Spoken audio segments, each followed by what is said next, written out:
अरे मेरी जैकेट कहाँ गई मंजू, कहीं भी नहीं दिख रही है। जल्दी से लाकर दे दो ना, मुझे दुकान निकलने के लिए देर हो रही है।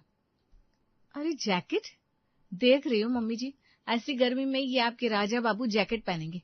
अरे ठंड गई पति देव जी, और वो जैकेट मैंने धोकर छत पर सूखने के लिए डाल दी है। अरे इतनी भी गर्मी नहीं आ गई कि सारे गर्म कपड़े उठाकर रख दिए। अरे अभी बताया ना मैंने कि ठंड तो गई। लीजिए ये रहा आपका हाफ स्वेटर, इसे पहनकर जाओ दुकान। अरे ऐसे भी क्या धोना धानी करने के, पहनने वाले कपड़े ही धो दिए भाई। अरे भाई तुझे इतनी कहाँ ठंड लग रही कि जैकेट पहनकर ही दुकान जाना है? ठीक है, अब क्या बोलूं तुम दोनों को।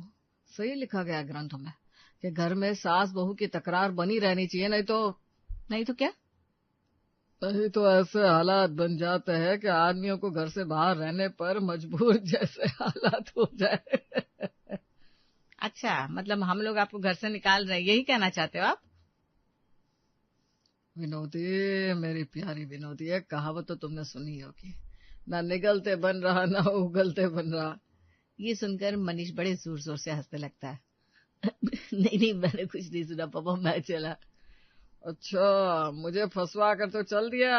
चल कोई नहीं, अपने भी दिन आएंगे। इतना कहकर अशोक जी मुस्कुराकर अपने अखबार को पढ़ने में बिजी हो जाते हैं और मनीष अपना हाफ स्वेटर पहनकर दुकान के लिए निकल जाता है।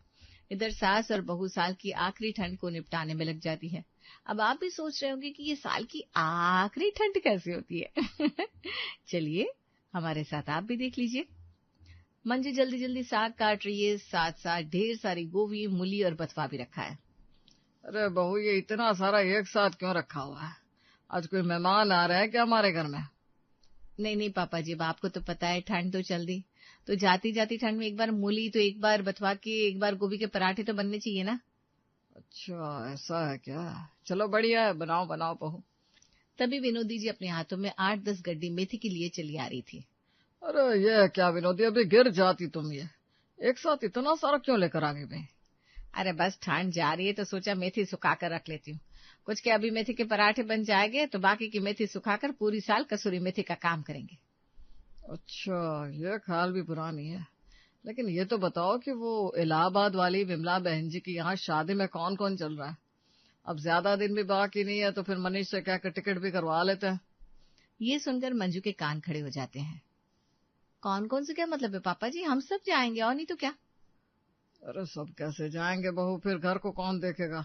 आजकल कितनी चोरियां हो रही है, कहीं हमारे पीछे। अरे तो पापा जी हम क्या चौकीदार हैं?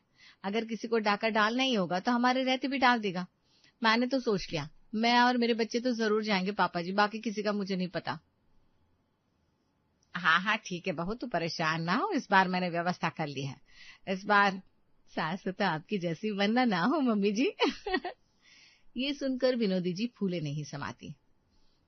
दोनों सास बहू आपस में ही अपने मुंह मियाँ मिट्ठू बनती फिरती है। इस गरीब को तो कोई गिनता ही नहीं है। जाओ नीचे 4 टब भरकर कपड़े रखे हुए हैं, धीरे धीरे करके उठा लाओ, फिर यहाँ सूखने डालते हैं। लो जी, एक नया काम और बता दिया। अरे तो फिर काहे औरतों की बातों में घुसते हो? जाओ जाकर बाहर घुमाओ। वैसे ये 4 टब भरकर कपड़े? अरे फिर वही बात। अरे भाई अब ठंड जा चुकी है तो कपड़े भी धो धुला कर रखना है कि नहीं। मम्मी जी आप पापा जी को कोई काम बता दो ना। अरे अरे ना बाबा, माँ चला, ये तुम दोनों ही निपटाओ। इधर अशोक जी बहाना मारकर वहां से निकल जाते हैं। उधर दोनों सास बहू अपने अपने फैलाए कामों को समेटने में लगी रहती है। तो ये है कानपुर में रहने वाले मिश्रा जी का परिवार। परिवार में बाकी सब तो ठीक है, लेकिन कहते हैं ना अति सर्वत्र वर्जित, तो बस यही हाल हो रखा है यहाँ। इस घर की सास बहू की पटरी इतनी ज्यादा मेल खाती है जिससे घर के मर्दों की हालत पस्त हो रखी है। घर का हर डिसीजन सास बहू ही मिलकर लेती हैं। आइए आप ही देखिए और क्या क्या होने वाला है अब इस घर में। शाम को मनीष घर आता है और सब खाने के टेबल पर मिलते हैं। मनीष एक एक डोंगा खोल खोल कर देख रहा है। इसमें क्या है? अच्छा, इसमें साग है, इसमें मेथी आलू, इसमें मूली के पराठे, इसमें गोभी के पराठे, इसमें सरसों का साग। अरे सारी सब्जियों की सब्जियां एक ही दिन में बना लिया क्या? और नहीं तो क्या, अब ठंड तो बस चली ही गई, मानो इसीलिए ये सब आखिरी बार बनाने का मौका हाथ से जाने नहीं दिया। अरे मनीष बेटा, बातों बातों में मैं हर रोज भूल जाता हूँ। वो विमला बुआ के यहाँ की शादी के लिए टिकट तो करवा ले बेटा। ठीक है पापा, जल्दी करवाता हूँ। बताओ किस किस की टिकट होना है? तुम दोनों बाप बेटे एक ही खूंटे से बांधने लायक हो। सुबह बाप पूछ रहा था, अब बेटा पूछ रहा है। हाँ पूछने दो ना मम्मी जी, हमें क्या, जिसको रहना है घर में रहे, हम दोनों तो जा रहे हैं, मतलब जा रहे हैं। यार तूने 100% की बात कही मंजू बहू। जल्दी से टिकट कर लो, फिर जैसे ही टिकट हो जाए तो शॉपिंग भी तो शुरू करनी है कि नहीं। शॉपिंग क्या करना मंजू, अभी तो सीता मौसी के यहाँ दिसंबर की शादी में कितनी शॉपिंग करी थी, वो सारे कपड़े काम आ जाएंगे। अच्छा जी, बड़ी होशियार हो तुम तो गोलू के पापा। और हम मानो कि बिल्कुल मूर्ख हैं। अरे ठंड देख रहे हो बिल्कुल गई, अब ऐसी गर्मी में कोई क्या स्वेटर पहनेगा। अब हमें तो बढ़िया सी साड़ी और कपड़े चाहिए। हाँ चलो अभी खाना खिला दो, कल दुकान से जल्दी आकर देखता हूँ, चल पड़ेंगे बाजार, और क्या करें। सब खाना खाकर सो जाते हैं। अगले दिन मंजू सुबह से ही लिस्ट बनाना शुरू कर देती है।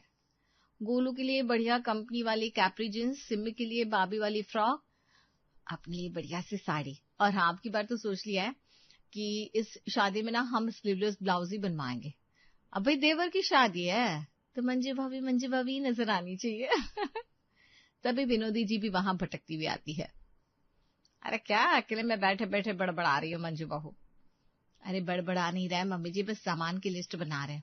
अब आज शाम को शिम्मी गोलू के पापा कहकर गए हैं कि बाजार ले जाएंगे, तो बस इसलिए पहले से लिस्ट तैयार कर रखिए। ठीक रहेगा ना मम्मी जी। बिल्कुल सही कहा, हमारे लिए भी लगे हाथ है कि बढ़िया सी साड़ी ले आना।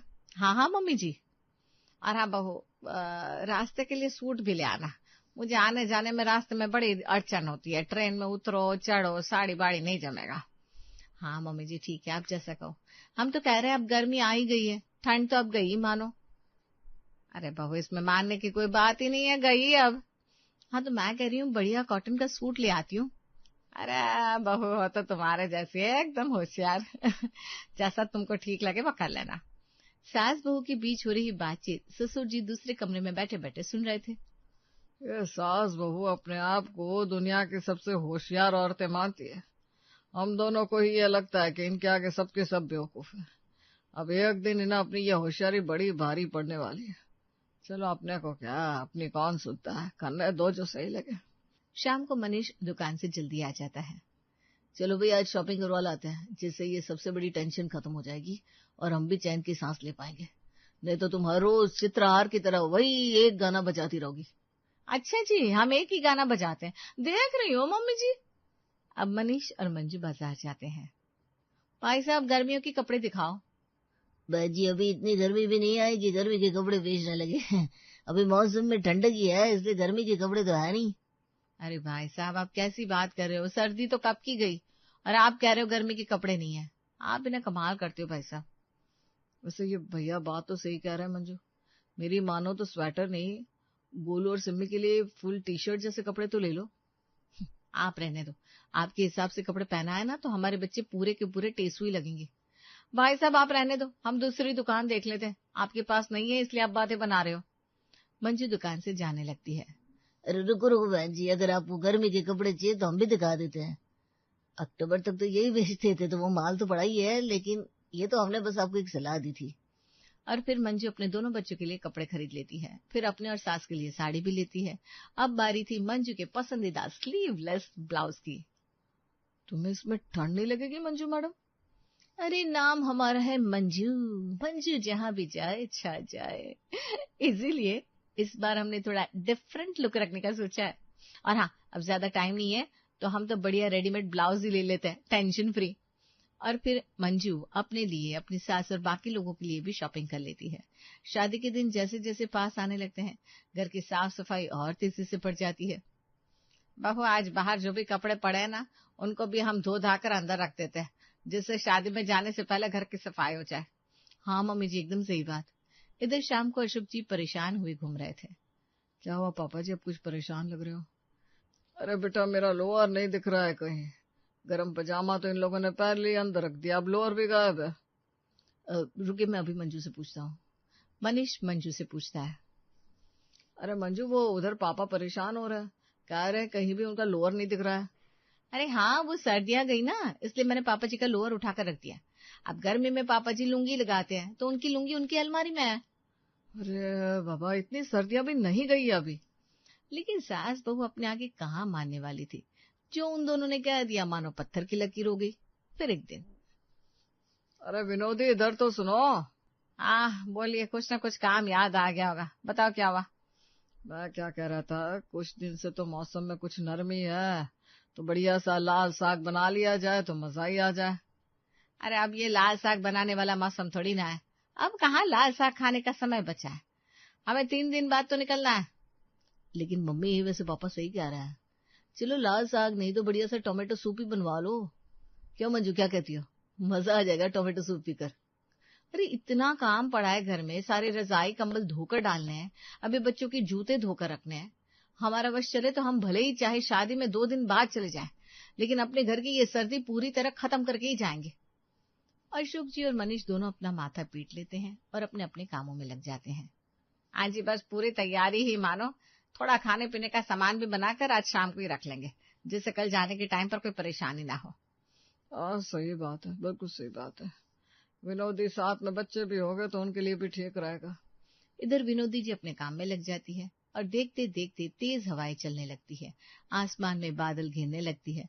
तभी गोलू मम्मी के पास भागता हुआ आता है। मम्मी मम्मी मुझे डर लग रहा है। अरे क्या हुआ गोलू, तुम डर क्यों रहे हो, क्या हुआ? मम्मी अब देख नहीं रही है कितनी तेज बिजली कड़क रही है, मुझे बड़ा डर लग रहा है। मम्मी कहीं बारिश तो नहीं आने वाली? अरे नहीं सिमी बेटा, अब ठंड कहाँ आएगी, ठंड तो गई, ये तो वैसे ही बस अभी सही हो जाएगा मौसम। तभी अशोक जी ठिठुरते हुए छत से भागे भागे आते हैं। अरे कहाँ हो तुम दोनों, मेरा लोहा निकालते हो या फिर मैं ही घर से बाहर निकल जाऊं? ठंड के मारे हमारा पूरा शरीर कांप रहा है, ऊपर से ये लुंगी दे दिया। और एक बात बताओ, हर साल तुम दोनों सास बहू ये नाटक क्यों करते हो, जैसे फिर कभी जीवन में ठंड लौट कर ही नहीं आएगी। अभी विनोदी और मंजू अशोक जी के गुस्से को शांति से सुन रही थी कि तभी बाहर से कांपता हुआ मनीष भी आ जाता है। अरे कहाँ है मेरी जैकेट? पिछले 15 दिन से हाफ स्वेटर लगा रखा है, इस घर में कपड़े भी हम अपनी मर्जी के नहीं पहन सकते। इतना कहते कहते मनीष जोर जोर से छींकने लगता है। रोज वही कि अब गई ठंड, लो मुझे लग गई ठंड। तभी मंजू भागती हुई जैकेट लेकर आती है, लेकिन अब बारी घर के मर्दों की थी। अब दोनों का एक गुस्सा चरम पर था। मनीष जैकेट को उठाकर फेंक देता है। अब ये जैकेट को क्या सर पे मारे हम, या फिर इसको पहनकर सोएंगे? जाओ जल्दी से कंबल लेकर आओ। कंबल का नाम सुनकर विनोदी और मंजू दोनों को जैसे सांप सूंघ गया। मम्मी जी वो कंबल तो गीला। रुको मैं रजाई ला कर देती हूँ, वो मैंने धूप में सुखा कर रख दी थी, वो देती हूँ। अरे दोनों के दोनों निहायत ही बेवकूफ हो, इन्होंने ये एकदम स्टैंप पर लिख कर रख दिया है कि अब ठंड गई। हर साल का यही नाटक हो रखा है। अरे नाटक तो छोड़ो पिताजी, लगता है अब असली तांडव शुरू होगा। मतलब बेटा मैं समझा नहीं। मैं आराम करने जा रहा हूँ, अभी आपको थोड़ी देर में खुद ही पता चल जाएगा। अब आप भी सोच रहे होंगे ऐसा क्या तांडव होने वाला है। रुको जरा, सब्र करो, अभी मनीष ने कहा ना खुद ही पता चल जाएगा। थोड़ी देर में बहुत तेज बारिश के साथ भयंकर हवा चलने लगती है और बच्चे भी ठंड के मारे इधर उधर कपड़े ढूंढने लगते हैं। अब इन्हें भी कपड़े दो या फिर इनको भी बीमार करके ही मानोगे तुम लोग? जी पापा जी लाई। थोड़ी देर में सब लोग स्वेटर स्कार्फ पहनकर खाने की टेबल पर होते हैं। तभी खाना परोसते परोसते मंजू बड़े जोर जोर से रोने लगती है, जिसे देखकर विनोदी और अशोक जी एकदम डर जाते हैं। अरे बहू क्या हुआ, सब ठीक तो है ना? हाँ बहू, अचानक से खाना परोसते हुए क्या हो गया तुम्हें, कहीं जल तो नहीं गई? मंजू जवाब देने की बजाय और जोर से रोने लगती है। हाँ मैं समझ गया, अब तुम बोलती हो या फिर मैं बोलूं मंजू देवी? नहीं रुको मैं बताती हूँ, नहीं तो आप तो 4 की 14 लगाकर बोलोगे। वो मम्मी जी, मैंने कल शादी में जाने के लिए स्लीवलेस ब्लाउज, बच्चों के लिए हाफ कपड़े ले लिए, लेकिन अब ये इतनी ठंड जो हो गई है। अब बोलो, अरे बोलो ना, ठंड तो गई। कहा था ना मैंने तांडव होगा, तांडव हो गया ना शुरू। अरे 36 बार कहा था कि अरे थोड़ा सोच समझ कर कपड़े लो, लेकिन नहीं, आपको तो अभी कटरीना कैफ बनना है। अब भुगतो। हाँ बोलो, अब सास बहू के मुंह पर ताला क्यों लगा पड़ा है, बोलो। अब औरतों का पलड़ा हल्का होते देख विनोदी जी का सिंहासन डोलने लगता है। हाँ बहुत सुन लिया तुम लोगों का ये फालतू का क्या। बहू जब तक ये तेरी सास बैठी है ना, तुझे घबराने की बिल्कुल जरूरत नहीं है, समझी? चल पहले रोना बंद कर, आके गला लग जा और फिर शांति से खाना खा। मंजू जाकर विनोदी जी के गले लग जाती है और फिर खाना खाने बैठती है। सब खाना खाकर फ्री होते हैं। अब मम्मी ये सर्दी फिलहाल तो 2-3 दिन कम होने से रही, अब कल का क्या करना है ये बताओ। अरे इसमें करने वाली क्या बात है, गर्मी के कपड़े हमने ले रखे थे, सर्दी के हमारे पास पहले से है, तो हमें क्या, हम तो दोनों तरह के लेके चलेंगे। क्यों मंजू बहू, सही कहा ना।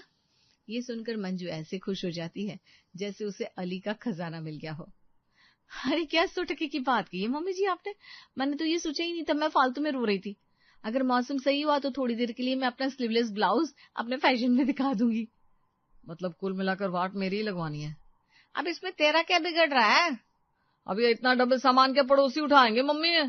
ये सुनकर अशोक जी माथा पीट लेते हैं।